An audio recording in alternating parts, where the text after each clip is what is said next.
Du lundi au vendredi, 12h-14h, Cédric en direct de votre ville, dans Midi à Quimper sur Rock Avenue. Bonjour et bienvenue dans l'émission Midi à Quimper. Si vous venez de nous rejoindre, nous sommes au Best Hotel, donc en compagnie de David Marseille, Grégoire Ludic et Jonathan Barret. Bonjour messieurs. Bonjour. Comment ça va ? Ça va bien. Ça va bien. On parle près du micro, voilà. Oui. Voilà, tout près du micro, chose que j'ai pas fait. Donc on est là à l'occasion de l'avant-première du film au Cinéville ce soir à Quimper pour la folle histoire de... à vous de le dire, de Max et Léon. Ah voilà, je voulais vous poser la première mâche le travail.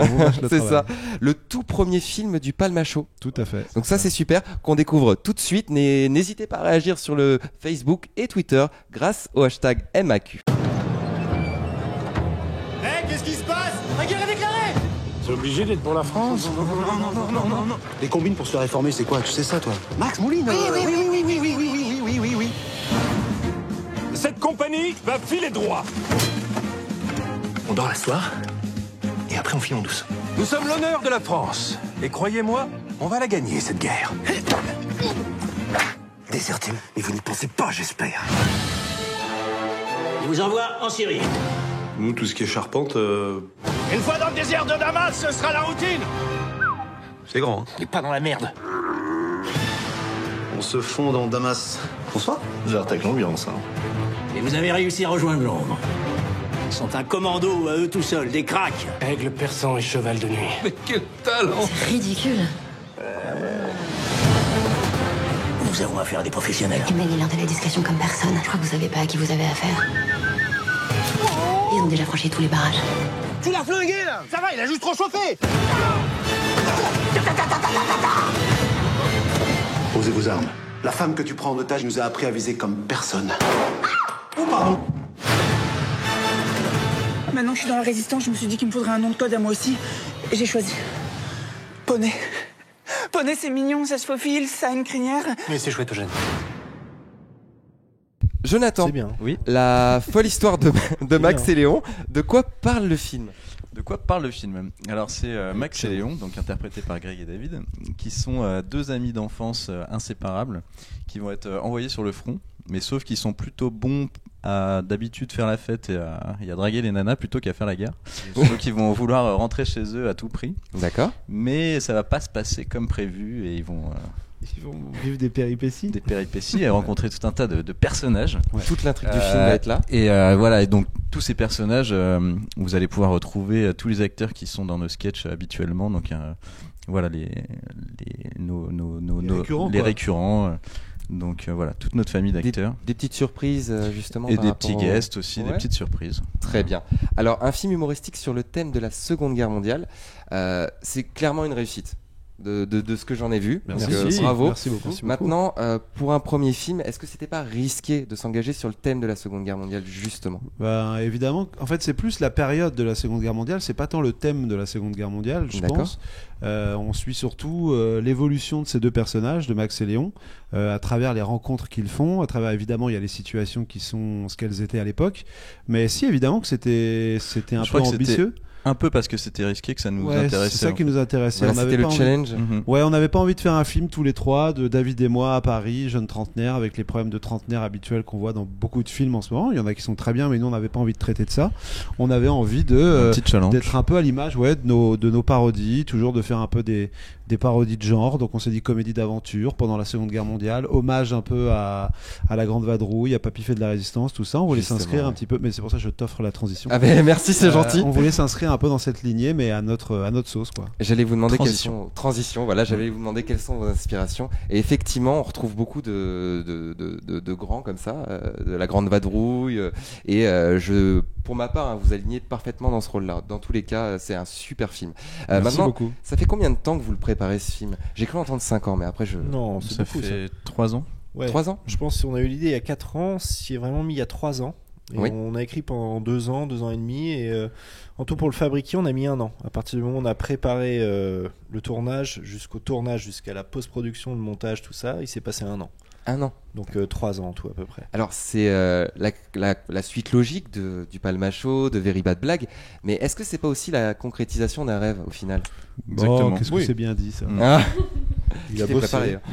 Vous avez bien bossé, bravo. Merci, c'est gentil. Non, c'est ça, c'est l'aboutissement de tout ce qu'on voulait faire au début quand on s'est rencontrés, que ce soit Greg et David ou moi. En fait, eux, ils voulaient être comédiens avant tout. Ils ont fait des écoles de théâtre. Moi, je rêvais de faire du cinéma. Donc, on est passé par la case de sketch parce que c'est ce qui nous a permis d'être connus et de pouvoir après financer un film. Mais c'était notre rêve depuis le début. Bon, bah en tout cas, rêve réalisé, rêve réussi. Ça, c'est fait. Donc je le redis, je vous invite vraiment à le voir, il est excellent. On vient rêver. Mince, Allez. je la refais. Dommage. On vient un rêve éveillé finalement. Ah, Ça, ce sera Grégoire Ludy qui l'a dit. Non, mais en plus, je me suis viandé à la première phrase, donc c'est pas grave.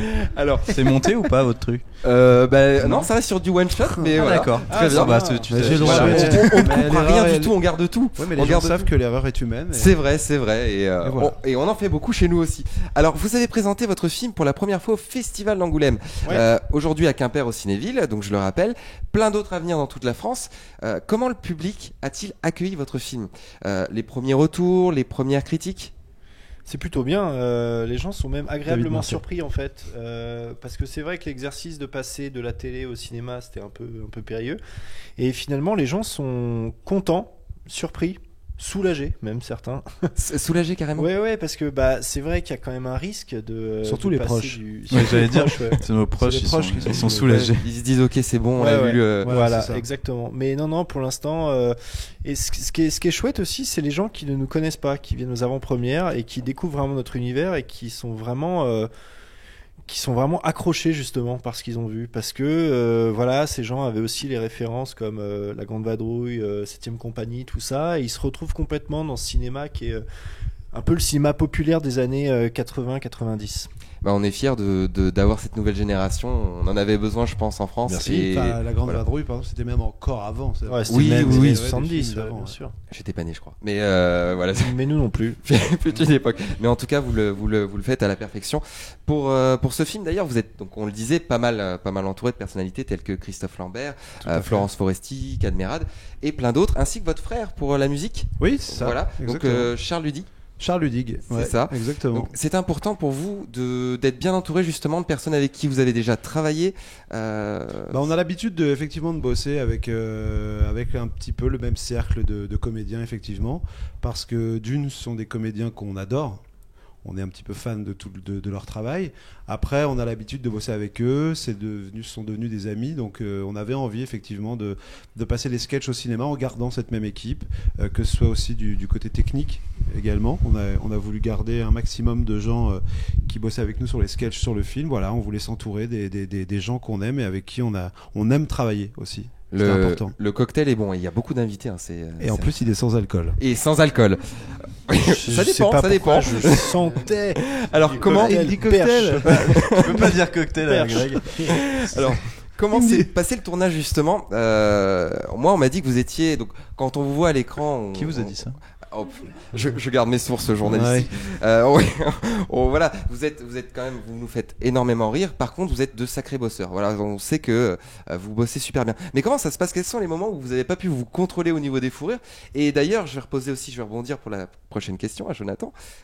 Quelles sont les scènes qu'on ne verra pas, ou peut-être dans un prochain best-of à la suite du film? Dans un Blu-ray. Est-ce qu'il y a un prochain Dans un Blu-ray. Je vous laisse répondre à la première question.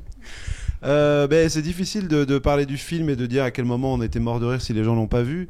Il y a beaucoup de moments où on a ri, et surtout, je pense que ce qui primait surtout, c'est qu'on était très fiers avec David donc de l'écrire. Donc on savait entre guillemets chaque jour ce qu'on allait jouer, et on était content d'interpréter ça.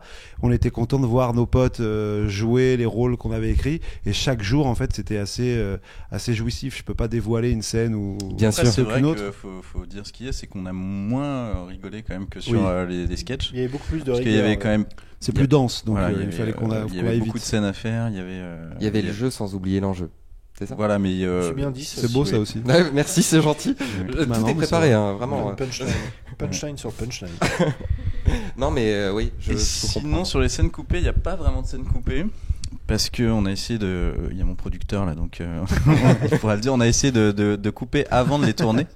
Oui. Parce que justement, on était sur ça paraît beaucoup d'argent. Le film a eu un bon budget, mais pour faire quelque chose d'époque, ça demande pas mal de moyens. Donc c'est vrai qu'on a essayé de dès le début tourner que ce qui était utile, et vraiment je crois qu'on a retiré qu'une seule scène de vraie scène. Ouais.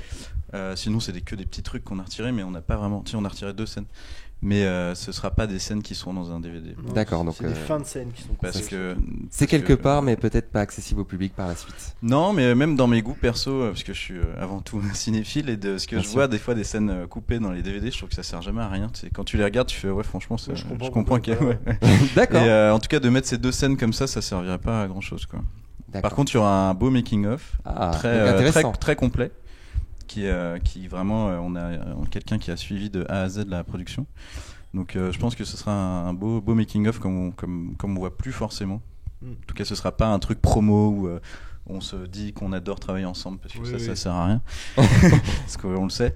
Voilà, mais que ce sera un truc vraiment voilà, c'est technique en fait. Et ça se voit que cette cohésion est naturelle chez vous, et c'est ce qui peut-être est la clé du succès et ce qui fait marcher le film aujourd'hui. Tu bosses, hein, dis donc. Pas mal. Et alors justement, en parlant du film et de l'interview d'aujourd'hui, apparemment vous aviez déjà préparé cette interview, une interview éventuelle dans le Finistère, sur votre sketch de la promotion du film. On regarde ça tout de suite. Parce qu'à la fin, tu vas nous demander de faire toutes les émissions possibles pour être vues, même celles qui n'ont pas de sens. C'était un super reportage sur les crabes de Saint-Pierre et Miquelon. Il y a des crabes dans votre film ? Non, je crois pas. Non, pas sûr. Eh ben dommage. Tout de suite, un reportage sur les phares du Finistère. Il y a des phares dans votre film. Alors ma question est importante. Y a-t-il des crabes et des phares bretons dans votre film ? Est-ce qu'il y a des crabes et des phares bretons ? Non, il n'y a pas de crabes. Non, il n'y a pas de crabes. Non. Alors voilà, donc c'est par rapport au sketch qu'on vient de voir, sur votre sketch que vous avez pris. Alors pourquoi le Finistère ? Donc je pense que c'est par rapport à votre affiliation voilà, dans moi le je coin. suis né à Quimper et ma mère habite à Douarnenez. D'accord. Et on a tourné, le dernier jour de tournage il s'est passé à Douarnenez pour la scène de la barge. Vous verrez dans le film. On ne voit pas du tout la ville de Douarnenez. Mais voilà, on a tourné cette dernière scène sur le parking de Tréboul. Eh ben, elle était chouette dans tous les cas. Et ma mère faisait des crêpes. C'est vrai que c'est vrai, sur le tournage. Ouais, sur le parking de Tréboul. Mais on sent que même dans vos blagues, en fait, il y a dans vos différents sketchs, il y a un attachement à la Bretagne, et c'est vrai que ça a tendance à nous faire plaisir. Donc, tu parles de l'alcool quand on a. Alors pas du tout. On fait souvent une affiliation. Dès qu'il y a une affiliation à l'alcool, c'est Douarnenez. Un drapeau breton. C'est vrai en plus. C'est vrai. Non, mais pas d'alcool en Bretagne. Hein, non. Qu'on connaît pas. Mais en tout cas, merci d'avoir répondu à mes questions pour cette interview. De rien, merci beaucoup. N'oubliez pas de les retrouver très vite le 1er novembre. Sortie du film, 1er novembre 2016, La folle histoire de Max et Léon dans les salles de Quimper en premier au Cinéville et ensuite dans toute la France. Voilà, exactement. Et on vous retrouve bientôt dans les salles. En tout cas, je vous dis à très bientôt sur Rock Avenue. Quoi ? Réagissez tout au long de l'émission sur les réseaux sociaux, sur Facebook et Twitter avec le hashtag MAQ.